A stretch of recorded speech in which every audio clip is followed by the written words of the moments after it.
All right, you primitive screwheads, listen up. Well, I got a burr under my saddle. We talk, you listen. Somebody that's going to take an innocent life is not mentally insane? You know them. Time to nut up or shut up. You love to hate them. It's the Denton and Sasquatch Show. Can I bring my AR-15 next time? Sure. Yes. This place is half talk show, half weird daycare. I love it. You can't handle the truth. Hello and welcome once again to the Denton and Sasquatch Show, coming to you from both California and Alabama. My name is Sasquatch. I'm in California. His name is Denton. He's in Alabama. Hello. Hi. And by the way, let's get some stuff out of the way. Uh-oh, all right. If you want to contact us, you can contact us through our email, which is, drumroll. Are you going to do it or am I? No, I mean the email address. You. Oh, okay. DentonandSassShow@gmail.com. I mean, you got it right 3 times in a row, so I figured maybe you wanted to try for a 4th. No, I'm not that lucky. And if you want to go to our site, which we don't do anymore, it seems like, it is what? DentonandSasquatch.com. And I would like to point out the reason why I don't put anything on the site anymore is because WordPress changed everything up, and I can't figure out how in the world to use my own site. Now, the other place you can go to, which never changes except for the good, is prepperforms.net. That's where we discuss everything from the end of the world to preparing for tornadoes, hurricanes, you name it. And we talk a lot of guns, politics, and religion. And this drives us right into the first article here. All right. What would you do with that food?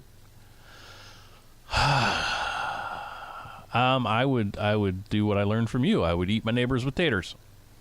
With taters, exactly. Okay, now here's the thing. The reason why I asked this is because we've had a kind of a peculiar weather system down through the last few months, okay? Climate change. It's all that darn climate change's fault. Yeah, we've had climate. We always have climate change. It's going to happen. Right now, we're having a big-time flood in the places where they grow food. Okay. After millions of dead cows in Nebraska, this is from strangesounds.org. After millions of dead calves in Nebraska, and now thousands of tons of grain lost in Iowa, floodwaters are causing havoc in some Midwestern states like Iowa, Illinois, Missouri, Kansas, South Dakota, Minnesota, and Nebraska, and have resulted in an estimated $3 billion in damages so far. Now, who is it? I think it's somebody on Prepper Forums is talking about where the snow has not even melted nowhere near completed yet at the mouth of the Mississippi, and we're looking at big time flooding coming down. Oh yeah, it's going to happen here too because we're like 112% of our snowpack in California because we got all that rain and snow. So yeah, it's happening all over. So we're going to lose a lot of food. The point of the matter is, if you're not preparing, you're screwing up, because even if, okay, let's throw the crazy thing aside, saying there'll be no food. Of course there's going to be food. But how much is it going to cost for you to get your food? Right now, it's cheap. Are you saying buy while it's low and sell while it's high? I'm saying buy while it's low and eat it while everybody else is buying high. Oh, there you go. Yeah, I just think it's if you got a surplus, sell it and make a profit. That sounds kind of evil to do that, but hey, do what you got to do. You have to do what you got to do, and if you make a profit along the way, well, that's great. Now, for those of you who need drugs, I'm not. That'd be me sometimes. Yeah, no kidding. Yeah, if you live in Seattle and you're needing drugs, and you go to, what's that place called? Bartell? Yes. Bartell Drugs says it will not open any more stores in downtown Seattle after violent assaults on employees. Can you imagine that? A drugstore, a place where people go to get their drugs, the pharmaceuticals, the stuff that fill the prescriptions. These places are getting their butts kicked. This is do you guys have CVS in Alabama?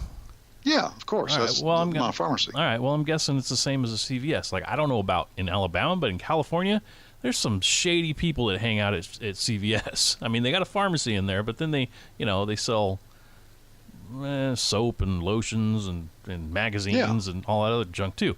Well, I don't know. There's always some shady people in there when I go in there. So, it doesn't surprise me. There's never shady people here because most of the people here are carrying guns, and those kind of people don't hang out there because they're afraid they're going to get their eyeballs shot out. Well, that does make sense. God bless Alabama. But this is a Q13 Fox. The CEO of Bartle Drugs, Kathy Lynch. Oh, good gosh! Put a vowel in there somewhere. Lentzsch. Lynch. Anyway, Kathy has been in her role for about a year. She moved from San Francisco to take a job in Seattle, and frankly, she says she is surprised over the number of incidents and violence she sees in Seattle. Now, Seattle is one of those places that's turned ultra-liberal. Well, why is she surprised? She's coming from San Francisco, where there's violent homeless people all the time. And I mean, they got Oakland right next door, for God's sakes. It doesn't make sense, does it? No. But she is surprised at the violence. Surveillance videos inside Bartle Drugs have captured countless shoplifting cases. In one incident, video shows a man in one aisle quickly running off with up to $700 worth of skincare products. What the hell is this problem? What kind of skin problem does he have? He's stealing $700 worth of over-the-counter skin products. Anyway, Kathy says many times the criminals are bold and many of them are repeat offenders. Of course. Man. They're druggies. No, hey, not to throw you off here, but like our Wally World, you go there to get razors and they're locked up. You got to go find somebody to open up the key and get razors. Is that how it is with you guys? Nope. Oh, all right. Well, here it is. Probably Seattle, probably San Francisco too. But I went the other day and I needed deodorant, and I was looking for I can't think of the name of it. It's one like not Axe, but one of those manly deodorants. I walk to the aisle. It's locked up. I said, "Are you kidding me? People are stealing deodorant." Wow. So, are they homeless? I don't know. I never see them steal it. I just see that they're locking it up. So I'm assuming somebody is stealing it. Well, if they're homeless people stealing it, that's a good thing. Yeah. They're trying to make the place better. Yeah. Well, at least our homeless will smell nice. They will stand in front of our staff with a full basket of products and tell them, "We know you can't come after us," and walk out the door. Well, there you go. That's the key right there. Same with criminals here. We dumped a bunch of criminals onto the street, and they started stealing big screen TVs because they knew as long as it was under $1,000, they could walk. Now, here's the thing. Multiple employees have been rushed to the hospital because of violent assaults. These people are not only stealing, they're beating up the employees of Bartle Drugs. What kind of insanity is going on in the West Coast? Why are the employees going after them, though? Some of us really have this thing about justice. Well, I do too, but if somebody at my work were to steal something, I'd say, "See ya." It's not worth my life to go after them. Some of us have a high prey kill instinct, though. So we have to chase after it. It's like a sentry dog. You say get them, or if we say it to ourselves, get them, we can't stop it. That's just the way it is. All right. She says, we have an individual who had now this guy's an idiot. Okay. We have an individual who's had 2 surgeries in December from being assaulted. I think I would go to school and learn something to get away from that. I mean, but you guys, okay, this is not California news, it's Seattle news, but guess what? It's liberal news, and it's insane. Oh, yeah, you don't know the half of it. Well, you do, because I tell you all the time, but anyway. Yeah, you do. Here's something else. Now, this is very important to us. Okay, we're not part of the European Union, but we're in America, and eventually it's going to get here because tyranny hates outspoken people. Well, and the liberals love Europe, so Oh, yeah. anything they do over there, they want to try here. The EU Parliament has voted to adopt the highly controversial Article 13 provision, which would govern the production and distribution of content online under the auspices of increasing copyright protections. This is from the RT News, Russian Times News. Okay, and we're going to go ahead and say who it's from while we can, because there's going to be a time when we're going to have to say, hey, Sass, yeah, Denton, did you hear about so-and-so? No, let's talk about it. Because if we talk about where we got it from, we're going to be violating a copyright law. I think Canada's a lot like that. Really? I think so. Well, now in the EU, let's say you want to make a meme. Uh-huh. A meme of some picture that you got off the internet and you put your little cute little saying on it, and then you post it on the internet and it goes viral or whatever. You violated an EU law. So I wonder if I make a meme here and it goes on the internet all over the world and then I fly into Heathrow, do they arrest me? Well, that's the catch right there. For example, Facebook, whoever, if you or I are on Facebook or our own website, as if we ever go there or whatever, and or our podcast here on Podomatic, we say something that violates the copyright laws in accordance with the EU nowadays. Well, you know how many times we've been banned or busted because we use too long of a clip for an outro, and YouTube busts us for that? Yeah. Okay, well, this is on steroids now because EU, over the long, if you say or do something, or it doesn't have to, it can be visual or audio. If you, something as simple as we put a link to an article on our website and then add our commentary, that's going to violate Article 13. Even if you source it? Yes, especially if you source it, because when you do that, when you put the link there, now you're putting the link to the original content. Even though you're doing it for commentary, you just violated Article 13.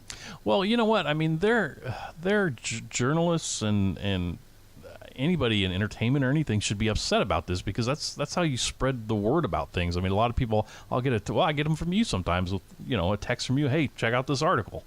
Well, if you just violated something, you're not going to do that anymore. So now not as many people are going to see it. Yeah, but in this case, they will be in control of who sees what. Okay, now the corporations can afford this. Okay, so the corporations, which we all know are liberal, they can control this and they will spin it the way they want it, and they're in control. We cannot do that. We can't afford to buy the licenses and the fees required to use this stuff, and so we'll be effectively silenced, and that's what they're going for. The EU is trying to silence the people there. They are the ones in control. The proletariat can be damned. As a matter of fact, the people raised hell about this, and do you think the EU cared? Well, no, of course not. No, they want the EU people, the citizens, the proletariat, to shut up, sit down, and do what they're told. Well, then the question is, are they just going to roll over and take it, or are they going to fight back? How are they going to fight back? With nunchucks? Well, I guess so, because as far as firearms, they have been disarmed. Now, what is Facebook going to do? Is Facebook going to say, okay, we aren't going to be part of Europe anymore? Oh, there's no way that would happen. Of course not. So what Facebook is going to do, and YouTube and everybody else, is they're going to abide by EU Article 13, and even in America, you're going to be silenced to make sure that the EU people that really these other corporations are happy with are happy. So what are we going to do? Well, what's funny to me is I remember vaguely when the internet started how they were talking about, this is going to give information to everybody. It's going to make the world such a better place because everybody's going to be able to get it's going to be freedom of information, all this stuff, and it seems like nowadays they're trying to compact it and control it even more. Well, that's what corporations do, because corporations are essentially tyrannists. Really, I mean, you've worked for corporations before. Well, now you sound like Bernie Sanders. Oh, don't do that to me. Capitalism bad. No, I didn't say capitalism is bad. Okay, but corporatism can be bad. And we see that Google, we see that YouTube, Facebook, we see these places are stifling freedom of speech. Well, yeah, when they become almost monopolies, and yes. Yeah. Now, and that's, in my mind, there's a difference between companies and corporations. I know it's not actually that way, but that's just the way I see it. No, I get it. When you become a global corporation. Yeah, I mean, it's tomato. Yeah. And you mentioned guns. I did? Arrest me. Well, they can't fight back because they don't have the guns. They have to use nunchucks, and these soy kids in Europe, they're not Japanese. They won't be able to do that. But well, they can just borrow the guns from their refugee friends. well, they can. Here's something from Lindsey Graham, and this is one of the reasons why I don't get attached to any politician. Last couple of weeks, people have been kind of fawning over Lindsey Graham because he's been kind of backing up Donald Trump. Mm-hmm. And I'm thinking, I don't care. I still see a drunken homo. All right. Okay, sorry. But he's still a politician, regardless.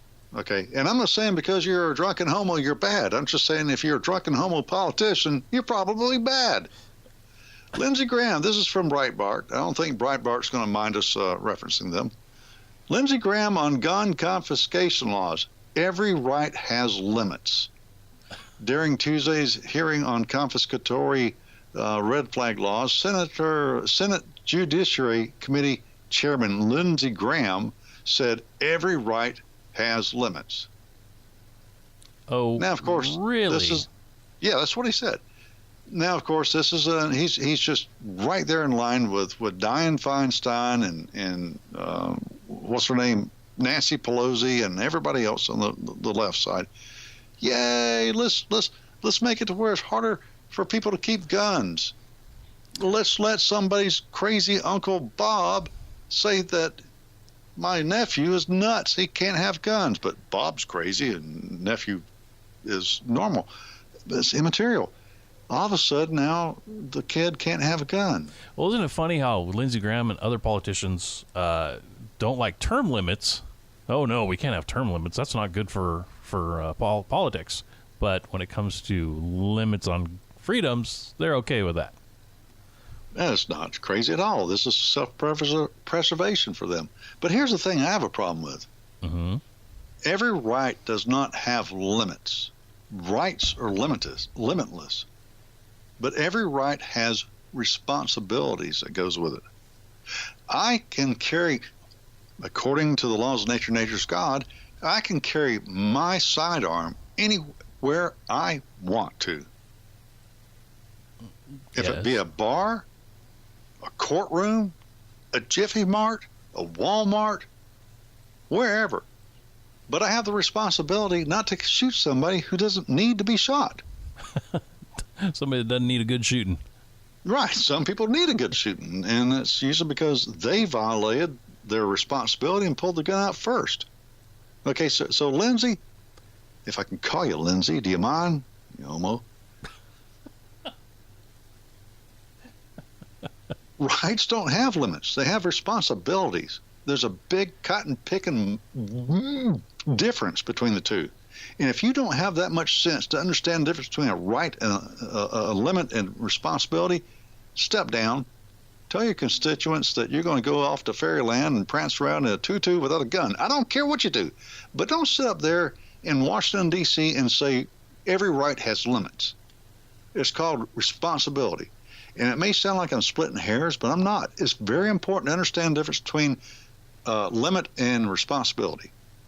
I can say, I have the right to speak what I want to say, but I don't have the right to do it when I'm in a theater, much less say fire in a theater.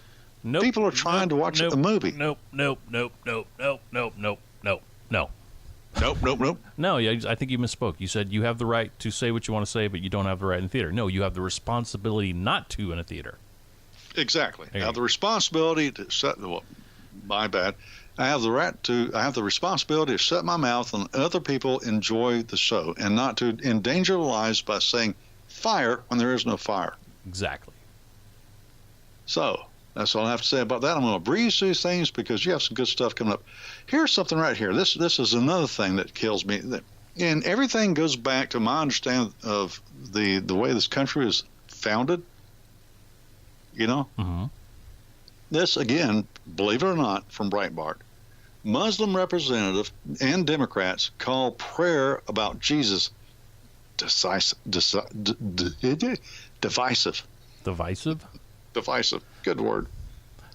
Okay, so somebody did a prayer about Jesus, and they said it was divisive. Is that what I'm getting from this? Yeah. It's not a prayer about Jesus. It was a prayer, and, of course, they mentioned Jesus, and, you can't do that anymore. Democrat Representative Movita Johnson Harrell of Philadelphia reportedly said Tuesday she felt her religion, Muslim, was used against her by Representative Stephanie, again, throw some vowels in there, Borowicz, Borowicz, prayer, Stephanie's prayer. The Philadelphia representative said that she was offended by a colleague's prayer that at the name of Jesus, every knee will bow. Johnson Harrell is the first female Muslim member of the Pennsylvania House of Representatives sworn in after winning a special election this month. The prayer was offered just hours before Johnson Harrell was to be sworn in. Quote, Jesus, you are our only hope, she prayed after asking forgiveness on behalf of a nation that she said had forgotten Jesus. At the name of Jesus, every knee will bow and every tongue will confess, Jesus, that you are Lord. Okay. So, a Muslim was elected into the House of Representatives in Pennsylvania, no less. That was a very important place in our founding of our nation. She was elected into a political position in a Christian nation, and she's offended by the mentioning of Jesus. Could you imagine if she was around in the beginning of our time, during our revolution, when the motto at the time, the rally cry was "No King save King Jesus"? Yeah, she probably wouldn't like that much. But that wasn't it. It wasn't just her. The Democrats piled on along with her, saying that nay, you can't speak of Jesus in a prayer in this Christian nation because it may offend people in our state. Okay, let's flip this on its side for a second. Let's do it. Now, what was this lady's first name? Which one? Not Stephanie, the Muslim lady. The Muslim lady was That doesn't matter. Muslim lady. Movita. All right, Movita. Okay, say Movita comes in and she says, "Oh, because of my faith, I'd like to share something with all of you. A special prayer we do before whatever." And they would have said, "Oh, well, that's being inclusive. We're including her. We're being tolerant of her." You know, they're two of their favorite words: inclusiveness and tolerant. But if another person wants to say a prayer about Jesus, that's being divisive. Am I getting it right here? Well, you're absolutely getting it right, because all over the country, Muslims are protected. And I'm not saying go out and kill Muslims. I'm talking about Islam. Okay, this country wasn't founded on Islam. This country is founded on the Christian faith, not a religion, but a faith. There's a big difference. Our foundation was based on that. John Adams said that the only way this country is going to survive is with a righteous and religious nation, people. And that the Constitution is wholly inadequate for any other bunch. Okay, so here she feels that she's going to come into this country and say, we're not going to have any Christianity. Okay, well, let's say that. We're going to remove Jesus from any prayers. And then any prayers afterwards is going to be milk toast. And then after milk toast, it's going to be Muslim prayers? Is that where we're going? Well, I'm sure that's where they would like it to go. Well, that is where they want it to go. They would like it to go, and they're going to force it to go that way because that is what they do. They have a main mission, just like we're supposed to go forth and spread the good word. Well, their way of doing it is not just spread the good word, but enforce their word and then enforce it by the sword. So, folks in Pennsylvania, be aware that there are some creatures crawling around in your capital there that is trying to take away your individual rights. And because Sharia law is about taking away your individual rights and forcing you to do things their way. Now, good news. I want to go to Kansas and Idaho. And again, this is from Breitbart. Kansas and Idaho are lowering concealed weapon carry age from 21 to 18. It'd be better if they said 6. Yeah. Well, that's a little bit too low, even for me. But bills to lower the minimum age of carry from 21 or 18 are on the move in Kansas and Idaho. The Associated Press reports that Kansas House voted 83 to 41 to lower the minimum concealed carry age to 18. And Idaho is doing the same thing. What do you think about that? Well, you know what? I think it's a good idea. And maybe for a different reason than other people. I think because we have so many pussy kids in this country that can't even tie their own shoes, that doing something like this might elevate them, so to speak, to being responsible adults. Because at 18, you're considered an adult, right?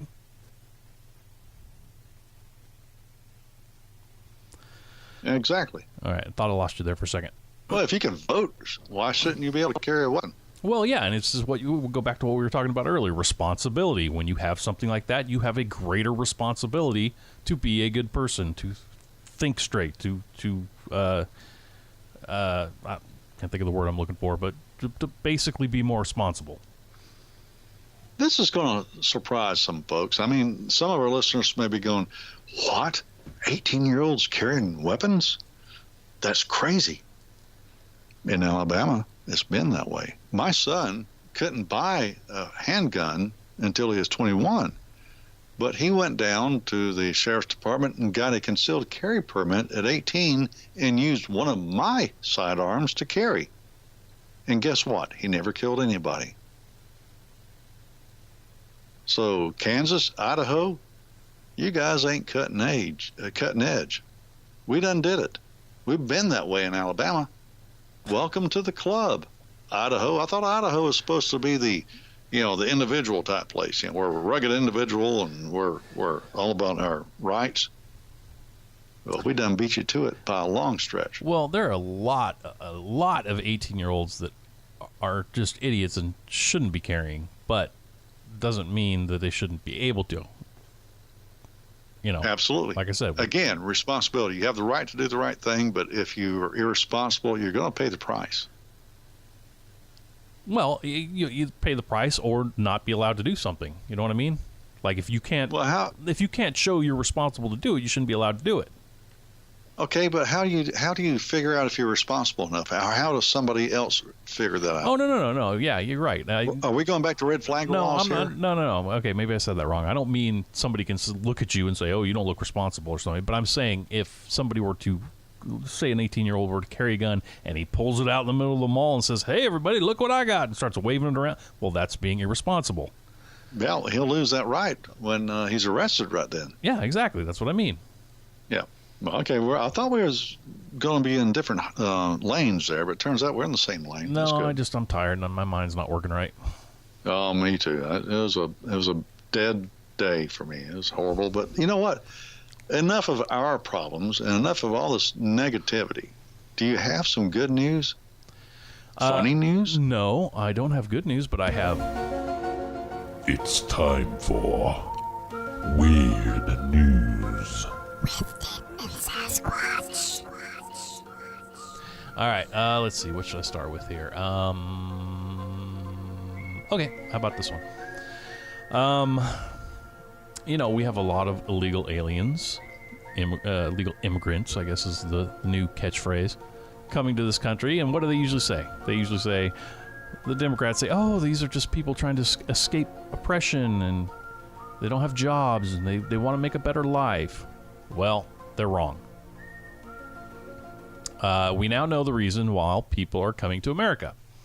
A month after being blamed for a mysterious death of a farm worker in a Honduran village, the infamous Chupacabra is suspected of killing yet another person in the nearby community. The bizarre initial incident occurred in mid-February when a man was bitten on the foot by an unseen predator and his body was seemingly drained of all its blood. Since the unfortunate farmer's demise came amid a slew of similar unexplained animal attacks, many residents in the area pointed the finger at the notorious blood-sucking Chupacabra. Okay, I want to go on the record. Anybody who wants to come to this country to escape the what'd you call it? Chupacabra. Yeah, him. And they can show some kind of evidence, photographic evidence, and or hair samples or flesh samples. They are allowed in the country. All right, we'll go with that. I just think it's funny that people are running from the Chupacabra. Also, next up, T-Rex, biggest one ever found.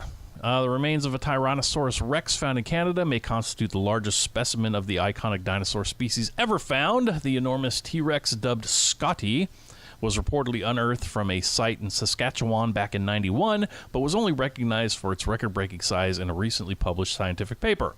According to researchers, the mighty dinosaur would have weighed a whopping 19,400 pounds when it roamed the Earth 68 million years ago.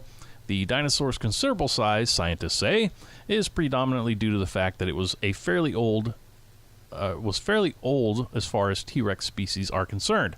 To that end, they believe the dinosaur was in its late 20s or early 30s at the time of its demise. Evidence of the creature's advanced age can be seen in injuries that the dinosaur sustained in its lifetime, including a broken rib that eventually healed and a number of damaged tailbones. Wow. So he got busted up and kept on living to be a ripe old age of, 30? Yeah, that's pretty good for a T-Rex. I reckon so. He was yelling at all the young T-Rexes, "Stay off my lawn!" So he was found in Saskatchewan. Uh-huh. Yet they nicknamed him Scotty. Yeah, they didn't really say that in the story, why exactly they named him Scotty, but whatever. And maybe it was a Scottish guy that found him. I don't know. Very possible. Final weird news here. So everybody thinks that I was in Mexico on vacation, correct? That's what we say. All right, good. Well, then I fooled everybody. Because a strange saga unfolded in Argentina as police mobilized in search of a mysterious creature that might be Bigfoot. Sasquatch. The bizarre story reportedly began 10 days ago when residents in a rural community of Quinis caught a glimpse of a dark-colored creature standing around 6 feet tall. One witness who spotted the oddity said that it was able to vault over a pair of tall barbed wire fences with the ease of a skilled athlete.